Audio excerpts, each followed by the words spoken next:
We're talking to UP College of Law Constitutional Law Professor, Attorney John Molo. Good afternoon. Welcome back to StoryCon, Professor. Good afternoon, Professor. Hi, Professor. Baka si Prof may ideas, no? What do you think of Rule 18 and how can I go around it? Well, you're not part of the prosecution team naman siguro. No? No, but Oh. mahihirapan na kami to get Interviewin niya. Information. to get information, to get updates on the case. Hindi naman. You just talk to the spokesperson, not someone who is appearing in front of the court. Eh, ayaw eh. Ayaw, Prof eh. Gusto Sinabi niya. naman na mag-designate ng non-member Yeah, of the teams. What Rule 18 prohibits is commentary on the merits of what happened during the hearing. So, by tradition and by precedent, what that actually means is that you can still talk about procedural matters, incidental or collateral matters. Yun yung actual na what is allowed if bawal ang merits. So, those three Ano things. yung collateral? Collateral Example. matters is parang for example, Collateral damage. Oh. what would be the usual job of an SDO, right? And then what would be an SDO, right? So you're not really talking about the merits The of the merits, substantive arguments before there. But if you want to elicit, who are these SDOs? And what's the difference between an intelligence fund and a confidential fund, right? So it's not exactly what was being litigated in front of the court. So, pwede mo itanong For yung that mga day. boring matters. Kaya nga, that's my point. There's a Yung mga alam mo na. workaround to it. Oo nga. Pero Prof, to be very clear, so that's you enumerated what's allowed. What is not allowed? Ano yung in the court proceedings, in a court setting, ano yung bawal na sabihin ngayon now that Rule 18 is in effect? Well, Rule 18 has always been there, just to be clear, okay? Rule 18 essentially is just a limitation on the respondent. Let's not forget, the first person limited here is the respondent, the impeached official, the lawyers for both sides, and the senator judges from talking about the merits of the case in public. Of course, they can discuss it with each other. So when you say the merits of the case, then what has transpired in front of them or during the hearing, don't talk about that specifically, the merits of that. Ganito yan. Who has a stronger case right now? Do you think your witness did better than the defense witness right now? Do you think if you're talking to a senator judge, do you think this witness is credible? Those are things that are really reserved for internal deliberations nila. So, attorney, professor, alam kaya ni Robin Hood Padilla yung difference? We will find out after today because certainly, as I pointed out several times before, I'm less concerned about the prosecution and the defense because they are required by their job to be one-sided. Mas concerned ako sa attitude ng judges. Eh kung tanungin sila, yung senador, kilala niyo ba si Marcel Bonifacio? Is that covered by the subjudice rule? I would consider that as incidental because it has no direct hindi bearing on the pwede. merits of the case. Oo, pwede yun. Yeah, Pwede ba because kaming maghingi ng comment? it doesn't matter. The guilt of the respondent will not depend on the answer to that question. What about yung yan yung comment na the use of the word stupid, as one senator judge did this week, pertaining to the witness's testimony and asking her if she was stupid for not knowing supposedly her job. Well, I think that's more of a question of using intemperate language. Decorum. To be fair, even our judges in the judiciary are constantly reminded by the Supreme Court not to use I wouldn't even call it colorful. Colorful is fine to me. But yung mga tatawagin mo ng stupid yung tao, may reminders dyan ang judiciary also to our judges not to... Kahit professor, kahit factual. Well, I would call it objective because stupid would be relative, right? Yan. Kasi halimbawa, yung process lang ang sinasabi mong stupid, pwede ba yun? Kasi kanina, kasasabi lang ni Chis nung rules Isa pa to. Yung isang senador sinabi din That's stupid. Oo nga, Sabi that's nung isang true. senador eh. That's true. It's very hard though to really limit the kind of words that certain judges would actually use, senator judges, right? Because they are not really trained judges. Although I did cite that our judges are reminded by the Supreme Court, our judges kasi go through judicial training. In fact, may parang 2-week seminar pa yung mga yan. Pre-judicature yan. So may special training talaga para ang pagiging huwes. Kasama na din yan sa mga bawal mo na gawin. Ito mga politiko. So we can send reminders, but to actually expect them to reach that level of facility na katulad ng mga trained judges, baka that would be too much naman. Pero Professor, medyo weird lang na mauunawaan mo kasi sa isang regular court na pwede magkaroon ng ganyang klaseng rule. Pero dito kasi bawat minuto open to the public eh. 'Di ba? Lahat ng pinag-uusapan napapanood at naririnig ng publiko, no? 'Di ba? Parang tapos ngayon hindi ka pwedeng magsalita ng related dun sa kaso. Yung kaso pinapanood eh. No? So, yun lang, medyo weird na maunawaan mo yan sa isang trial na hindi naman public. Ito public eh. Well, definitely I have some I have some views about that considering that this is an impeachment naman talaga and ang impeachment tinatry siya hindi lang in public Sir Ronald, but actually tinatry siya ng mga elected representatives at hindi ng mga huwes. Therefore, karamihan nga sa ating mga senador right now hindi abogado. So ba't naman natin sila kumbaga pipilitin na mag-adopt ng words, style, formalism, Yeah. symbolisms, rhetoric ng mga abogado? Para nga ma-acquire yan. Meron akong mga estudyante palagi every semester sa freshman. It takes me at least a year to get them to think like a lawyer, to talk to a lawyer, talk like a lawyer, di ba? So, ayun naman, you have senator judges who are not lawyers, parang nag-i-impose tayo ng mga ganitong formalism. So, para sa akin nga, baka okay lang na may reminder, but it might be too much to really ask our senator judges to completely lose that aspect. Kasi, for example, if one of our judges asks that, I don't think that's believable, and then he says that during his question, ano gagawin natin? Bayad ka 30,000. Medyo baka mahirap yon implement in practice. From a legal point of view, you've been monitoring the trial, ano? Sa tingin mo na-establish na misuse yung confidential funds?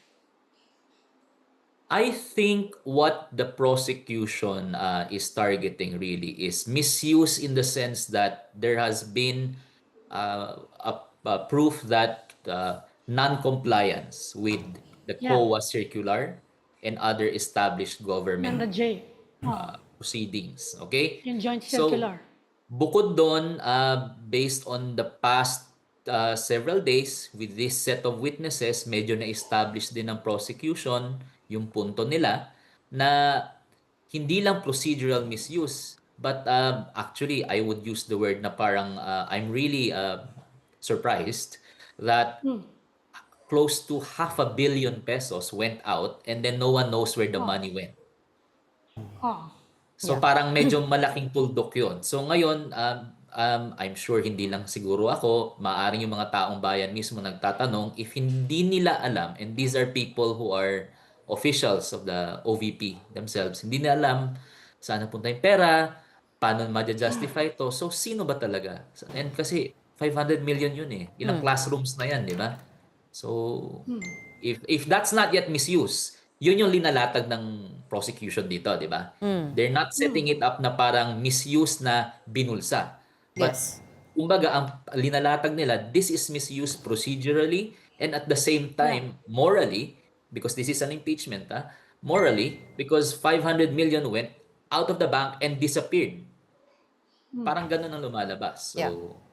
That's what that's what we were wondering about earlier Yes. this week as well. Do they have to go so far as to prove where the money went, right? or they this is can not stop. plunder. Or they can stop I- with procedural misuse nga, procedural deficiencies Yeah. in the process, as you Ah, said. Kasi one thing that we keep asking on the show is why are they refusing to subpoena Colonel Lachica, for example? The other two officers, si Gina Acosta and Lemuel Ordonio, have already repeatedly pointed to him as the only person who knows where the confidential funds went. But we Yeah. know the prosecution is at this point not going to subpoena him, not calling him as a witness kasi sabi ni Attorney Kapunan, there are questions of credibility here. Yung isang side kasi, Professor, parang ito ay just accounting administrative weaknesses. It's not impeachable. Yun yung isa. May problema, pero hindi siya impeachable. Yung kabila naman, yung thread from withdrawal to transport to disbursement, indicatively may anomaly. No? Yun naman yung sinasabi. That is why it is impeachable.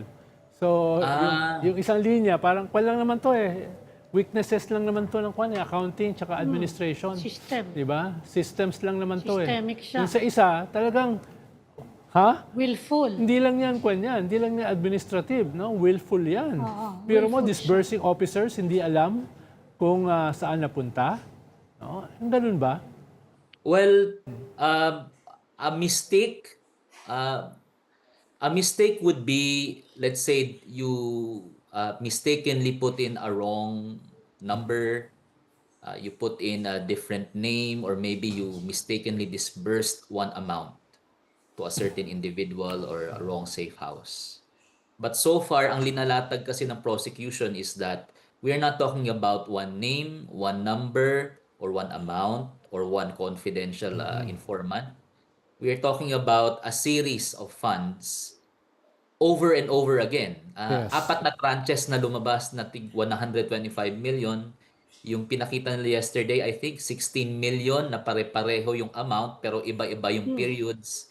So kung ganon ang narrative, based sa nalabas ng prosecution, the defense will have to do something more to make that narrative stick because 16 million, for example, na paulit-ulit, iba-iba yung dates ng renta, iba-iba yung periods, medyo magsistick yan sa memory ng taong bayan.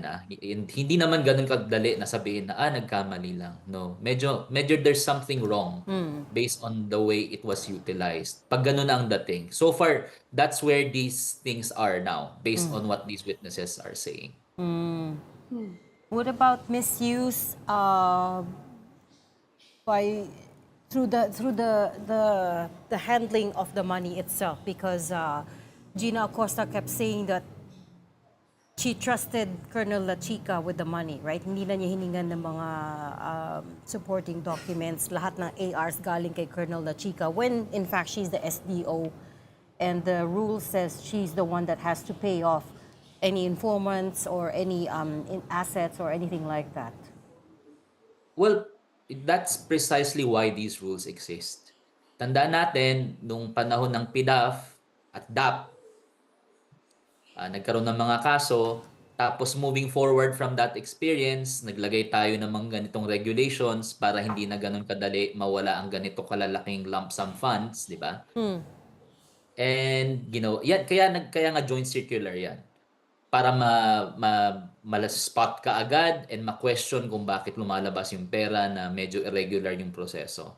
So, kung ganun ang nangyari, talagang may liability ang mga tao na hinayaan na paulit-ulit na lumabas yung pera ng taong bayan. Tapos hindi nila ma-explain kung saan napunta, kung bakit walang mga acknowledgement receipts na maayos or mga ORs. Ano yan? Kasi kumbaga yung rules naman na to, kumbaga hindi lang naman bigla na lang naisip ng COA at saka ng DBM. May pinanggalingan yung mga revised rules na to. Ang takbo ng depensa nila, intayin nyo, kayo naman ang kulit nyo. On appeal pa daw yan, they have until October. The So, finality, at this point, oo. Yeah, well, meron silang period. they are appeal allowed to and raise present. that as part of their defense. No, to be fair, sasabihin nila yan. But again, This is an impeachment. Impeachment is about the fitness of a public officer to remain in office. It is not about whether or not the public officer who held 500 million is now legally obligated to return the 500 million. Yun yung kailangan mo ng finality from the COA notice of disallowance. Yes. Magkahiwalay na track yan. Yes. Hiwalay din yung track ng plunder, for example, di ba? Kasi yun naman yung criminal liability ng mga taong hinayaang ma-disburse yung pera na hindi naaayon sa batas. So, although meron namang persuasive weight ang magsabi na hindi pa naman to final, yung impeachment court is not necessarily bound by the fact na wala pang finality. Kasi parang anong mangyayari sasabihin ng Senado? Does that mean also kailangan naming hintayin na may final conviction sa crime bago kami magtanggal ng isang impeachable officer? I'm sure sasabihin nila hindi. Dahil, yun nga, Professor, ang output nito ay tatanggalin sa posisyon. Impeachment conviction. Yes. Diba? Yun ang Oo. pinakamataas na parusa. Hindi to criminal case na makukulong ka. Kaya even yung evidence, hindi mo ginagamit yung salitang beyond reasonable doubt. Yeah. Diba? Guilty beyond reasonable doubt. Ang ginagamit mo rito ay fitness to stay in office as a vice president. Actually, Baka Ronald, ba hindi mo din unawaan eh. dapat hindi mo din ginagamit yung term na parusa. Okay? Kasi wala namang karapatan ang any public official na manatili Yes. in their office. That is a privilege under constitutional law. Yeah. Okay? It is not a right. And the only time we use the word parusa or punishment is when we are depriving someone of Life, their right. liberty. Life, liberty, or property. There is no government official with the right to remain in office. Okay? Kahit talamak na ang political dynasty I was sa gonna- Pilipinas, I'd like to believe hindi pa rin pinapamana ng government. I was gonna say, Kahit sobrang stupid na. I was gonna say, does Congress know that it's not a right? Yeah. We can ask them. Yeah. Oo. Dahil nga, pag stupid ka, hindi mo alam eh. Masakit lang sa ibang tao, Oo. but not for yours. Pero covered ka ng Rule 18. Huwag ka magsabi ng stupid. Kaya may problema kaya yan ang pinaproblema ngayon ng ibang tao. Since ang ano dito is competence for public office It's not a criminal prosecution. Kailangan meron nag-explain sa tao, di ba? Kasi kailangan mo yung public opinion You are working on the court of public opinion apart from the impeachment court Kaya yun ang sinasabi ng iba na nag-aalala. Paano namin explain? Yung kaso namin, samantalang, alam mo naman, may mga troll dito, may mga kanya-kanya narrative yan na hindi naman natin alam kung sino nagkakalat nun.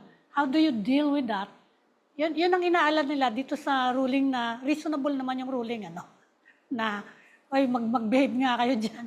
Kaya lang yun. Yung sa pag-explain nung what are you trying to do, what are you trying to achieve?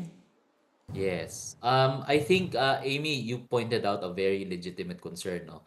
These rules were actually created post-Estrada impeachment and then improved upon during the Corona impeachment. During those days, we still didn't have Social online media. disinformation networks Yeah. or as we call them, troll farms. Di ba? Iba pa lang nun. Okay. So, ibang-iba ang konteksto ng pag-uusap sa public square nung panahon na yun. Ngayon, you already have these online disinformation networks. This is coordinated inaccurate behavior. And yet, yung paradigm na gagamitin mo as if wala pang ganyan. So, kaya nga, I mean, matalino naman yung presiding officer natin. I'm sure alam din niya yan. So, maaring linabas niya tong ruling na to, more of as a reminder, more of as a power na reminder medyo temper yourselves. But I don't think he's gonna start fining people 30,000 every day for each use of the word stupid. Diba? Medyo, I don't think that's how he's gonna play it out. Yan. Sige, Pero wala testingin yan. natin, Reg. Nag-aalala si Reg Hindi, Petty nag-aalala ako for myself. I mean, how will we get information? 30,000, petty cash lang yan. Kaya ka na naman. Para sa mga senador. I don't care about them getting fined. I care about getting the story. But that's Marami. may paraan naman, 'di ba, Prof? Yeah, ang dami pong pwedeng kausapin. Basta wag lang yung naglitigate sa harapan or yung mga pumirma ng notice of appearance, sila yung bawal. Yeah. Yung mga hindi pumirma ng notice of appearance, sila yung pwede. You reminded me Oh, that yeah. you were involved with the Corona impeachment, no? Or Mm, oh, you okay? no, no, no, Hindi, no, hindi. no, no, no. Okay, but Yung how katabi does mo ata yung involved doon. okay, but how does this compare to the other impeachment trials? Because I mean, the last one was medyo matagal-tagal na din. And some lawyers that I know talk within amongst themselves, comparing the the performance, I guess, of the lawyers here and versus the lawyers in the past. Ano yung kulang? What are you hoping to see? Well, I wouldn't answer that question because I also litigate. Ayaw I nga mean, pala. Yeah. medyo may protocol kami sa mga nag-a-appear sa korte. We don't really comment on each other's performance kasi lahat naman kami nagkakamali sa korte. But I can share my insight in terms of they are laboring under markedly different circumstances. Dati kasi, yung camera, kung ano i-publish sa 6 p.m. news, 10 p.m., doon na lang maulit. Ngayon, nagsasalita ka pa lang live, ang dami ng clips na kumakalat sa Facebook, sa TikTok, and Yeah. IG. Those are markedly different. One mistake, like this misleading leading mistake, is Yeah. magnified millions of times and played all throughout the weekend. Kaya nga parang regardless of where you stand on this, medyo unfair din naman doon kay Attorney Ferrer, 'di ba? Kasi lahat naman tayo nagkakamali. Pero ganun yung those are the circumstances under which they are laboring under, and these are very difficult circumstances. And it has Depende an rin- impact as well on how Yeah. the average person perceives the impeachment trial. Saka depende rin yan sa abogado. Dahil kung ikaw ay si Attorney Panelo, Attorney Topacio, Attorney Gadon, Attorney Jing Paras, walang pakundangan, magko-comment yun. Yes. Yes. I think it's also dependent on the lawyer. Some are really more, I'll just call them courageous. I'm not that courageous like them. I won't call them courageous, Professor. Remember, we have Meron to akong- mind our language now. Oo nga. Sige, hindi na ako magsasalita. Oh, hindi tayo kasama dyan, ha? Hindi tayo covered niyang order na yan. They're Ah. anything but Kaya ako, courageous. pwede ko magtanong, kilala mo ba si Marcel Bonifacio? Oh, pwede kong tanongin yon. Oh, yeah. That's the alias of Ninoy when he had to go home and go through several checkpoints because he had to avoid detection by the dictatorship. Alam mo ba, kung nagkaroon ng intel si Jesus Christ, hindi siya ma-crucify? Yan ang mga kumakalat na meme ngayon. Yan ang May kumakalat. public funds bang Kung merong ginastos si Jesus intelligence. Christ? Oo nga. Ayan ang sagot ni Bam Aquino. Wala namang Hindi, public kasi si fund. Jesus Christ ayaw ng pera, di ba? So, parang medyo hindi ata tama yung i-compare ko yung si Jesus Christ. Correct. Oh, yan nga yun. Pero wala nagsabi niyan kanina. Non-sequitur yan. Kahit ako may alias din naman ako eh. I mean, pag Ano? sa Facebook, di ba, yung mga ganyan? Or pag nagpe-play ka ng Avatar. video games. Ang mahalaga lang, hindi naman ako gumagastos ng pera ng taong bayan. Na 500 million. Well, definitely hindi po aabot kahit 1 million. Dapat yun na sinagot doon, ano? Yeah. Oh. Kumusta yung mga student mo, professor? Gising na sila sa panonood? Yep, gising sila and then because of I always require them to watch and read Ikaw pala eh. newspapers. Terrorist ka pala eh. Oo. Akala ko. Kailangan nagbabasa sila ng hard copy actually. Oh. And nanonood ng mainstream news talaga. Kasi ang constitutional law, that's just news na naging kaso na. 'Di ba? What is news today becomes a constitutional law case and aaralin namin sa law school.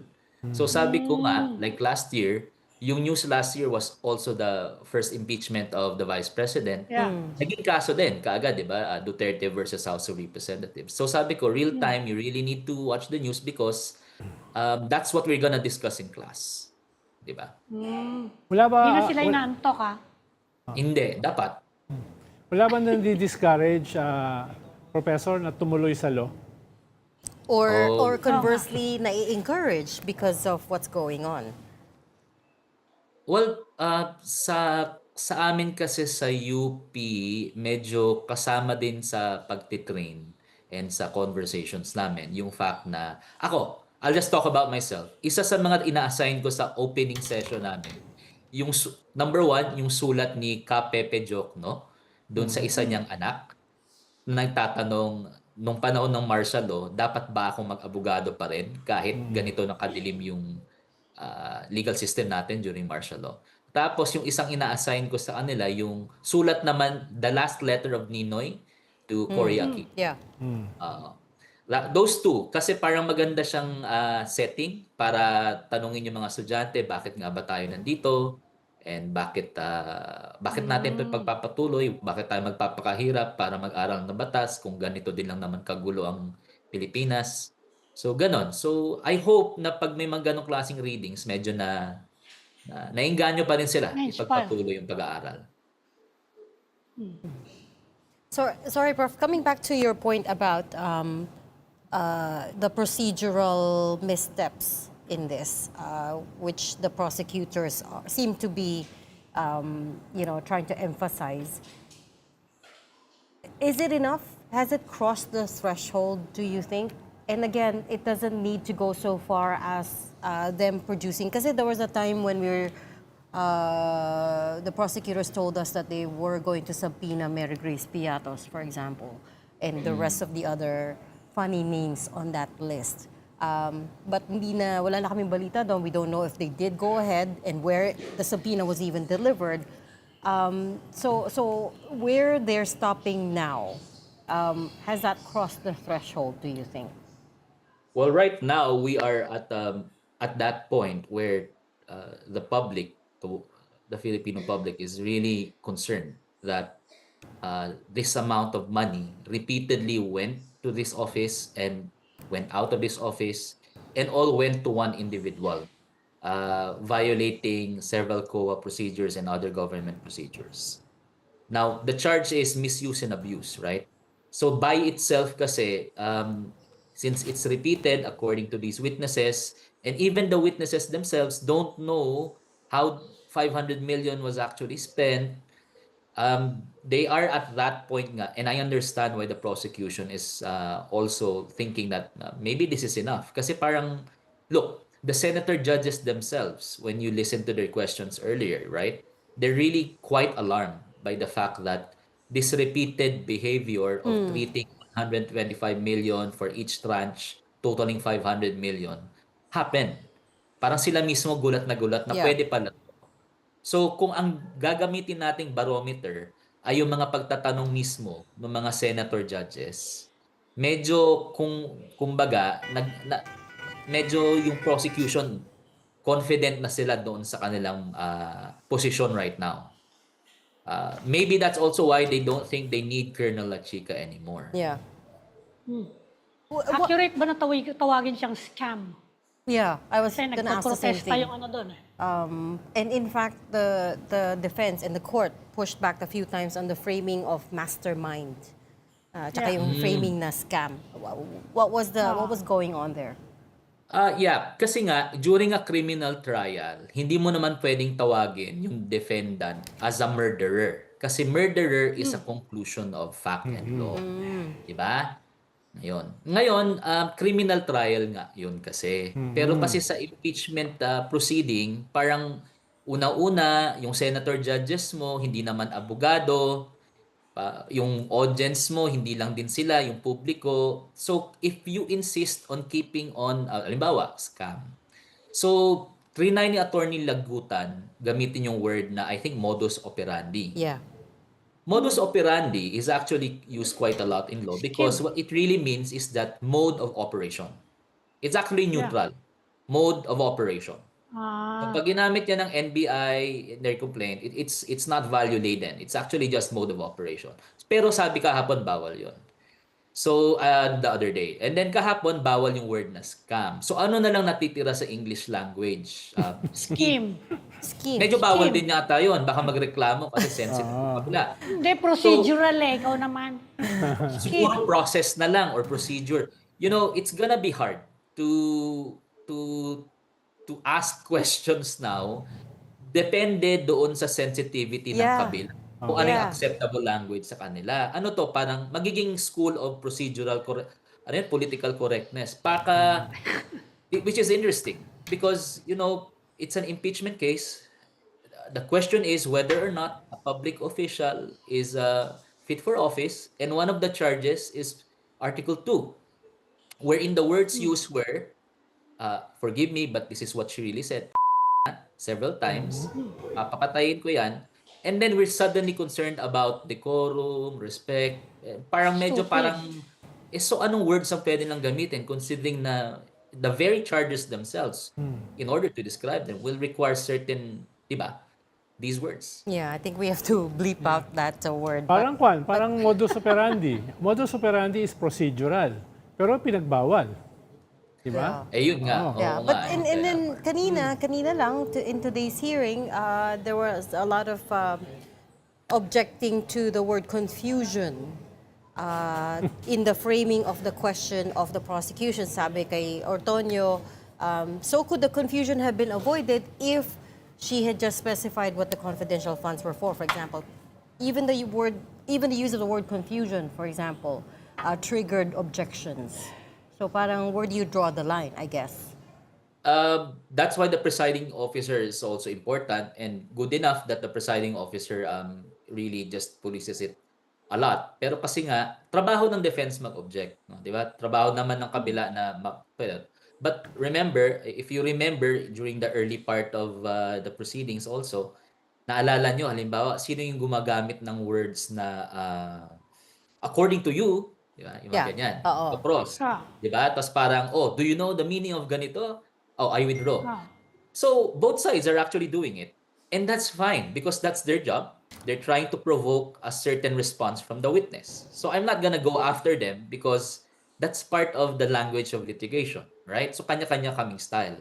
Pero, ironic lang for me kasi after witnessing that, tapos maririnig ko na, oy, sobra naman kayo magsalita. Pero sabi ko, wait, pare-pareho tayong litigator naman. I'm sure kaya naman natin to pareho i-tolerate. But let's let the public decide na lang, di ba? Kasi there are only so many words in the English language. And if we start policing each other depending on what we feel is not proper, decorum, masyado nang malilimitahan. Yeah. Kasi the public is watching, right? So we can actually talk using legal jargon, but that will not be conducive kasi to an impeachment case. And it could extend the proceedings. Right? As And we then have seen during balik, the first part of the proceedings, right? Yeah. And that wasn't good. yeah. Balik na naman tayo sa idea that Legal gobbledygook. over judicializing the process to the point to the detriment of everyone else, right? And then you end up losing the attention of people. Yeah. The focus should really be on impartiality, di ba? Yeah. Fairness. And when we talk about impartiality and fairness, ang focus mo dyan is on the judges. Defense and prosecution, they will try to Cannot push be. the envelope because they are obligated to do so. But tama din naman yung reminder, may limits yan. But then again, mas concerned talaga tayo dapat sa impartiality ng judges. I think there's a report earlier na tingnan niyo yung sa Sandigan Bayan. Nag-file yung ombudsman ng motion to inhibit sa isang Sandigan Bayan justice. Ang claim naman nila is impartiality also. So, ganun Yeah. yun. Oo Mas nga. mabigat yun. Mas mabigat yun. Oo Hindi nga, yung we were- formalities or decorum. We It's impartiality. We were talking about that case last time you were on the show. What do you think of that? That the ombudsman asking one of the judges to inhibit. That's pretty serious, no? It is because as a matter of strategy, you don't file an inhibition lightly. And the fact Yeah. that the ombudsman actually did it and announced it, but kasi kumalat sa news, in fact, may mga details pa dun sa news report na nabasa ko kung bakit nila final because of the questioning of the particular justice. It's a serious thing. Di ba? The fact that they actually pulled that trigger Yeah. means that they feel that they have a strong case for inhibition. Ganon yung point ko na mas importante ang impartiality sa mga proceedings na to. kesa trying to police one side and the other side from the language. Yes. Does the ang ombudsman have to prove that the judge was not being impartial in this case, or it's really just up to the ano? Well, based on the report, their basis for impartiality were the questions being asked during the hearing. So may TSN yan. So malamang ang ginagamit nila na reference yung TSN ng hearings nila. Okay. So medyo ano na yon, wala silang kailangang i-prove doon kasi mismong TSN ng korte ang ginagamit nilang pruweba. And kasi yung Supreme Court before has already made decisions on these kinds of cases. So Ang mas- malamang yun. ang Ang mas concern ko, Prof, yung nandun ako kasi ako kahapon, almost whole day sa Senate. Mismo yung mga nandun, sinasabi, yung attention ng tao ay pawala, pababa. Board. At itong Rule 18 nila, tingin ko, from my vantage point, lalong makakatulong na mawala yung attention ng tao. Dahil nagiging stricto sila dun sa mga rules na baka hindi naman kinakailangan. Dahil nga, ang hinahanap ng tao or court of public opinion, drama, emosyon, di ba? Humor, di Bombshells. ba? Yung mga ganun Exposés. Ngayon, lalo mo silang tatakutin ng sanctions, baka lalong mawala yung element na yon, no? Kaya nakakatakot na mawawala yung attention ng mga tao. Lalo na, sinasabi ng iba, part ng strategy dito ay to bore people to death. Para hindi sila manood. No? At dahil hindi sila nanonood, hindi nila makikita ang ebidensya. At hindi nila nakikita ang ebidensya, hindi makaka-epekto sa Court of Public Opinion and probably sa 2028 elections. No? Yung ganun ba, Well, na Kwan? Yeah, for me kasi, I wouldn't be afraid of the ruling kasi parang it's quite limited, the way I'm seeing it. It's quite limited to the people who actually signed the notice of appearance. Tama din kayo, hindi naman bound si Reg, for example, as a reporter.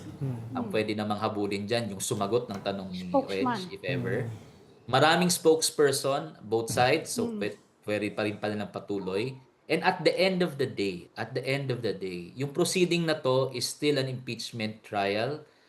Ang proceeding na to ay para sa taong bayan kasi ang pinag-uusapan pera ng taong bayan. Napakahirap kumbaga sabihan ng taong bayan na ito mga bawal nyo sabihin sa taong bayan So I'm sure even the Senate Impeachment Court is not gonna interpret this ruling that way.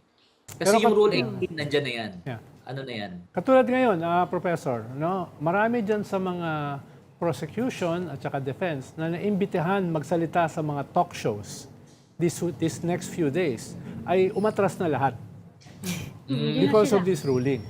No? So, maganda sana na yung mga talk shows, etc. ay makapagsalita sila, makapagpaliwanag, nag-commit sila. Ngayon, lahat yan, zero. No? Lahat sila umatras. Mag-a-adjust yan kasi nung panahon ng impeachment ni ERAP, impeachment ni Corona, 'di ba? 'Di ba? Nandoon naman yung mga iba-ibang congressmen and then yung mga ibang spokesperson ni Chief Justice Corona, 'di ba? So ngayon nga may mga shows na din sila. This will evolve. I mean, if you think about it, medyo dumadating na nga tayo sa exciting part kasi talagang parang nag-mismo yung senator judges excited na malaman sino ba talaga at ano alam ni Colonel La Chica. One way or another, water will seek its level. Diba? Mag-a-adjust yan. Hintayin na I'm lang natin hopeful. yung I'm Hintayin always natin yung hopeful. spokesperson. O, Reg, ha? The new Mag-a-adjust daw yan. spokesperson. That's what I'm thinking. Water it will will evolve. reach its level. The water will find yan. its destination eventually. Oo, magtiwala ka. Huwag kang, Iwala lang tayo. huwag kang mawalan ng pasensya. Hindi ka kasi pasensyoso, katulad Hindi nga. ko. Oo. Hindi nga. That's true. That's very true. And I don't trust the Oh, process. yan ang message sa atin, Sorry. di ba? Have some patience. Yun ang sabi sa atin. Tinuturo ka, ituro mo. And pasensya na, I don't trust the process. Hindi bawal magtanong bawal lang sumagot in a certain way. That's how I view it. Magtatanong kami. Di ba? Magtatanong But kami. keep asking questions. Yeah. Right? So, Keep asking Tatanong questions. kami. But also, like for example, pag pumayag sila as an interviewer, we have to think creatively how we can go around asking the merits Yeah. of the case, right? So Yeah. so it's on us as well in a way na. Hindi naman lahat kasing galing mo eh. Pwede namin interviewin yung I spokesperson ng set mga myself senador, up. di ba? I set myself up for that one. Okay, we'll leave that there. No. Thank you so much for talking to us today and explaining all of that. Attorney John Molo from the UP College of Law. Salamat, sir. Salamat, Prof. Thank Salamat you, din. Professor.